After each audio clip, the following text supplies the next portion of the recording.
Allô? Ouais.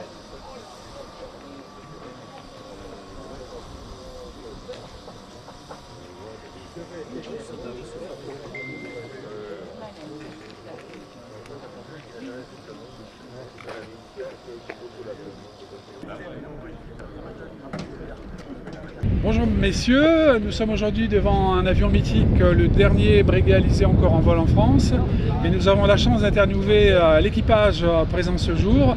Avant tout, est-ce que vous pouvez vous présenter? Vas-y Pépé. Alors moi je suis Philippe Pérez, dit Pépé dans l'aéronaval. Je suis radariste navigateur. J'ai 3000 heures de vol sur cet avion. J'ai fait partie de la flotte ICISEF ici il y a quelques années en arrière, et donc je suis depuis le début de cette histoire avec Jean et les mécanos pour faire voler cet avion et essayer de le monter. Alors moi c'est Jean Ivars, je suis un des deux pilotes de l'avion.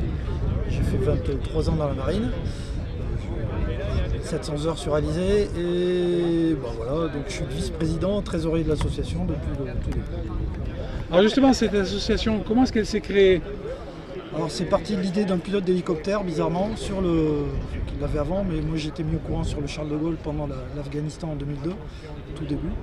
Donc il est venu me voir en me demandant si j'étais fanat d'essayer de remettre en vol un Alizé. J'ai pas cru du tout au début, mais j'ai dit oui, et puis ça s'est fait. Alors justement, est-ce que vous pouvez nous présenter effectivement cet avion, ce Breguet Alizé? Qu'est-ce qu'il y a de particulier? C'est un avion embarqué. C'est un monomoteur monoturbine embarqué, ce qui est assez rare, voire unique, je crois, dans son genre. Et donc il a été sur le porte-avions Foch, Clémenceau et avant à Romanche. Donc c'est 1959 les premiers qui sont arrivés. Donc un avion des années 50, équipage à 3, dont un radariste qui est à l'envers par rapport aux deux autres membres d'équipage, qui est derrière. Voilà, et puis la particularité, c'est le dernier avion dessiné par Louis Breguet, constructeur fameux de la première moitié du XXe siècle, plus que la première moitié d'ailleurs.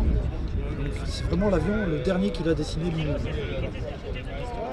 On a eu 87 de construits en tout, dont 14 vendus à l'Inde, qu'il a utilisé pendant une vingtaine d'années sur son porte-avions Vikrant. Les autres ont été utilisés par l'aéronaval, et en finale, il y en a eu 9 qui ont été mis à hauteur, c'est-à-dire dernière modification à la fin des années 90, avant d'être retirés du service en 2000, après 40 ans de service dans la marine. Ce qui fait une belle longévité pour l'avion. Oui. Je crois qu'il est équipé d'un moteur Rolls, c'est ça? C'est ça. Ouais, un Rolls-Royce. Alors sa consommation, elle est de combien? 600 litres heure. Voilà. Ah oui, donc Si on ne fait pas attention, 600 litres. Si on fait attention En croisière normale, 600 litres heure. En basse altitude. Parce que dès qu'on monte, ça diminue. Donc aujourd'hui, on a eu le droit à un vol un peu émouvant, il était assez particulier. Quels sont vos ressentis donc, sur ce vol?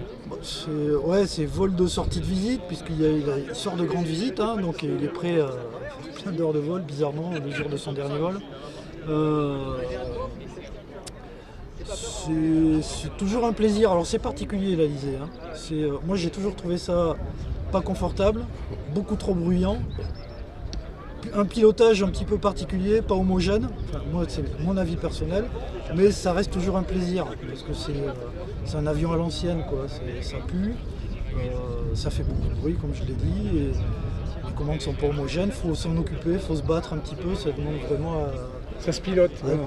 Ouais, ça se pilote plus qu'un avion moderne où tout est maintenant relativement bien lissé, où tous les avions se ressemblent.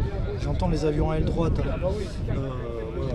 Et puis des avions de ce gabarit-là, il n'y en a plus trop, quoi, avec 2000 chevaux, 8 tonnes, ça ne suit plus trop. Enfin, ça n'existe pas.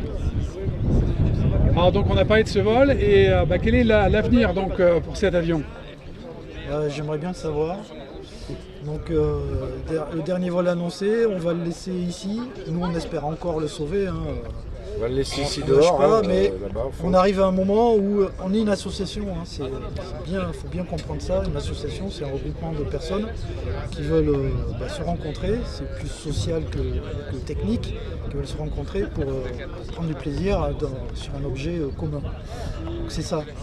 Dans une association, on fait pas, c'est pas une ligne droite bien tracée comme ça pouvait être dans les armées. On est quasiment tous des anciens militaires. Donc ça dépend de l'association, ça dépend de ce qui va monter autour, on espère. La commission du patrimoine est là pour nous aider à préserver l'avion en état de vol, parce que c'est le but. Donc l'avenir, j'espère que c'est son faux dernier vol.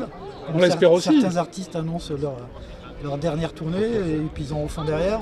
J'espère que ça sera ça.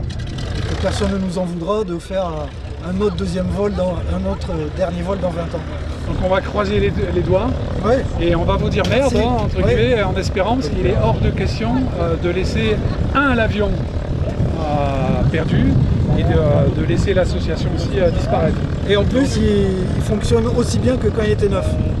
Peut-être mieux. Peut-être mieux. Il a Parce qu'il est surtout ce qu'il faut dire, c'est que si on trouvait des gens un peu plus éclairés et plus compréhensifs, cet avion pourrait voler pendant une centaine d'années sans problème. Ouais, sans problème. Ouais, On a les pièces, l'avion a le potentiel, il est dans un état qui lui permet de voler encore tout un tas d'années. Il faut juste qu'on trouve des personnes compréhensives pour nous accueillir à un endroit géographiquement bien placé pour toute l'équipe. Pour ne pas dire Nîmes, qui est l'endroit le mieux placé pour l'équipe.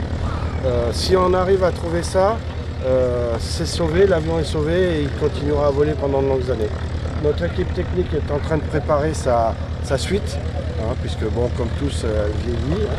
Et elle a déjà commencé à préparer sa suite. Il y a des petits jeunes ingénieurs qui sont là parmi nous, qui vont peut-être un jour prendre leur suite. Assurer la relève. Voilà. Donc si on arrive à trouver une base bien placée, voilà, et bien on peut continuer longtemps. Bon, on va vous le souhaiter. En tout cas, merci à vous pour tout le travail que vous avez fait. Et un grand bravo pour avoir préservé ce dernier brigalisé en état de vol en France. Surtout grâce aux mécanos. C'est les mécanos qu'il faut aller voir et remercier. Nous, moi j'y suis pour rien. Merci à vous en tout cas et puis bonne journée à vous. Merci. À bientôt. Merci.